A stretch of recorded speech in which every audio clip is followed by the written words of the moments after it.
Interessante ver que esse fato histórico foi antes, 4 anos da libertação dos escravos pela chamada Lei Áurea. E mesmo depois da assinatura da Lei Áurea, que era uma lei imperial, com abrangência, portanto, em todo o país, ainda assim, a escravidão continuou.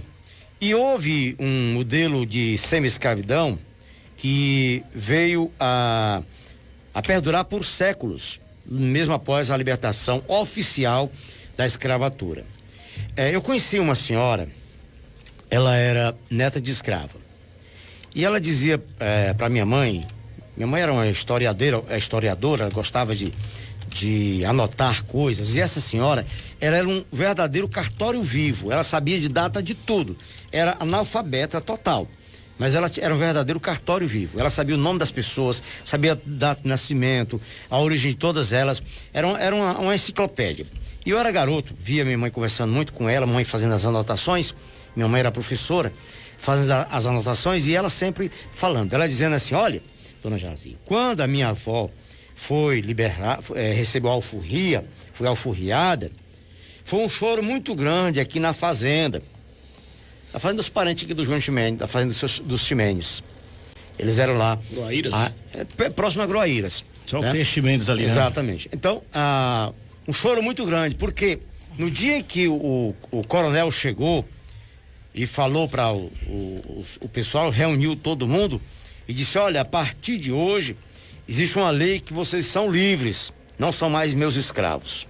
E aí começou um choro muito grande, porque, segundo dizia a dona Anita, que é essa senhora que eu me refiro, ela é neta de escravos, ela dizia: olha, começou todo mundo chorando, porque ele, apesar de ser um senhor, ele é um senhor que tratava bem o povo dele e os escravos também. Mas aí, o choro, ele disse: por que vocês estão chorando? Qual é a razão disso? Vocês estão livres. Aí, daquelas pessoas que são mais conversadoras e tinham mais proximidade com ele, disse: coronel, é porque é o seguinte, a partir de hoje nós não temos para onde ir, porque nós não somos daqui, não temos um palmo de chão, a gente tinha pelo menos um trabalho, onde a gente almoçava e jantava, tinha onde dormir, e agora? A gente não tem mais nem onde almoçar, nem jantar, nem onde dormir, porque não tem onde trabalhar. E ele disse: não, a partir de hoje vai ser diferente, vocês vão trabalhar, continuar trabalhando aqui na fazenda, e claro, vocês vão receber pelo que vocês trabalharem, vocês só estão livres a partir de Ximenes? hoje. Ximenes. Era? Olha aí, rapaz, que bom. Pelo menos no relato da dona Anita. Não, mas isso é verdade, macho. Então, assim... Isso aí, essas histórias aí, Macari, elas têm que ser registradas em livros. Agora, o rádio também, né? Isso aí também eu acho interessante, eu até já sugeri o Macário para contar histórias também num canal do YouTube, porque hoje eu acho que a gente deve deixar a nossa história registrada, sabe? Isso é muito interessante, isso é importantíssimo. Quer dizer que tinha gente que se compadecia dos escravos, né? Então, assim, eles ficaram, disseram: não, porque a gente, a partir de hoje não tem pra onde ir. Ele disse: não, a partir de hoje vocês vão continuar trabalhando na fazenda. Agora, a partir de hoje vocês vão ter um rendimento. Trabalha também, se quiser, se não quiser trabalhar, não está obrigado a trabalhar. E aí, desde essa época, não só no caso da fazenda do coronel, mas nos outros coronéis espalhados pelo Brasil todo, começou a acontecer a questão do famoso morador, aquela pessoa que morava na propriedade e de alguma forma se sujeitava a prestar serviço ao patrão um ou 2 dias na semana, a título de tipo assim, manter o seu lugar onde viver.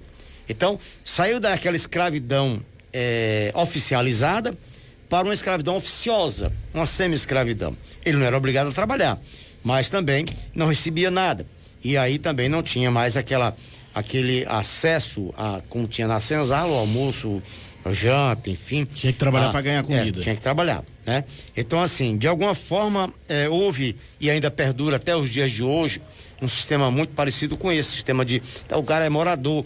Então, a primeira providência que acontecia, tão logo tornava-se livre, ele arranjava um jeito de fazer um filho e oferecer o patrão para ser padrinho da criança, né? Virava logo compadre fulano de tal. Aí virou o sistema de compadrio, que é tão conhecido no Nordeste. Então, no Nordeste brasileiro, especialmente no Nordeste, aconteceu muito isso. No Rio de Janeiro, o fenômeno foi diferente. Eles ficaram livres, começaram a trabalhar carregando água para as casas das pessoas, também para jogar dejetos das casas fora, porque naquela época as pessoas moravam no Rio de Janeiro, eles faziam as suas necessidades fisiológicas no Pinico, né? E dali tinha aquela pessoa que era encarregada de coletar tudo aquilo e depois jogar da destino a um lugar qualquer. Então, muita gente fazia isso. Outros foram para a rua para poder vender fruta, enfim, virarem comerciantes, né? Muitas vezes até explorados pelo próprio patrão. Fornecia mercadoria e ele ia vender e tinha uma comissão, enfim. Mas, enfim, de alguma forma, os maus tratos que havia deixou de existir. Isso já foi, sem dúvida, um avanço pequeno, mas foi um avanço. Por outro lado, as mulheres que não tinham habilidades para desenvolver qualquer outra atividade iam para a prostituição. Então, de alguma forma, houve uma desintegração desse povo que veio da África para cá. E em cada região houve uma divisão diferente de atividade, de atitude, de escolha para essas próprias pessoas. Mas o fato é que ainda hoje perdura o preconceito. Muito, inclusive, por isso, pelas atividades que eles vieram desenvolver depois que se tornaram livres. Essas atividades acabaram sendo atividades, digamos assim, de menos valorizadas. E por isso também o preconceito perdura até hoje. Muito bem, tá aí, portanto, um pouco da história e as histórias, elas fascinam a gente, elas param a gente, elas nos despertam o interesse e em alguns momentos nos mostram a nossa cultura, o que mudou de lá para cá na questão do racismo, do preconceito. Eu acho que ainda mudou muito pouco. Hoje eu estava vendo alguns jornalistas debatendo a ideia que estão tendo aí de mudarem o nome do estádio lá do Rio de Janeiro, o Maracanã, para o nome do Pelé, né? Em homenagem ao maior jogador do planeta. E eu vi alguns colegas jornalistas, radialistas dizerem que estarão com até o Newton Neves, né?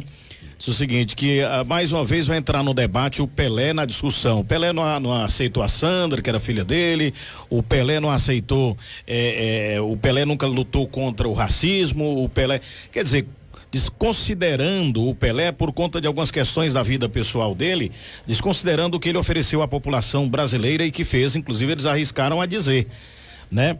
Que o Brasil ficou respeitado e conhecido depois do Pelé, porque antes do Pelé o Brasil era esquecido no mundo, ninguém sabia nem quem era Brasil, e depois do Pelé o Brasil passou a ficar conhecido no mundo inteiro. Então o Pelé merecia uma homenagem mais justa, ser mais valorizado no Brasil, e entraram nessa questão também. Talvez seja porque ele é negro, né? Talvez seja porque ele é negro.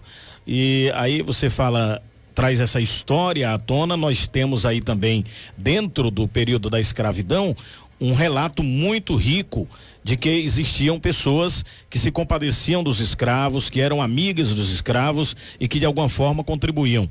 Eu até imaginei que o Macário vai já falar que esse coronel aí lá daquela região de Gruaíras, os escravos que estavam chorando porque ganharam a liberdade, talvez vão dizer, eu imaginei quando ele estava contando, que sabe quando está contando a história é como uma novela, a gente fica com aquela, né, você quer ver, no final ele vai, os escravos vão dizer, nós estamos nos libertando de um pai, de uma pessoa que cuidava bem da gente, nos dava comida, nos tratava bem. Então, quer dizer, os senhores dos escravos, muitos deles, pelo menos esse aí, e eu fico até honrado, me sentindo feliz porque era da família Ximenes, não eram tão cruéis como nós ouvimos na maioria das histórias, né, Macário? Exatamente.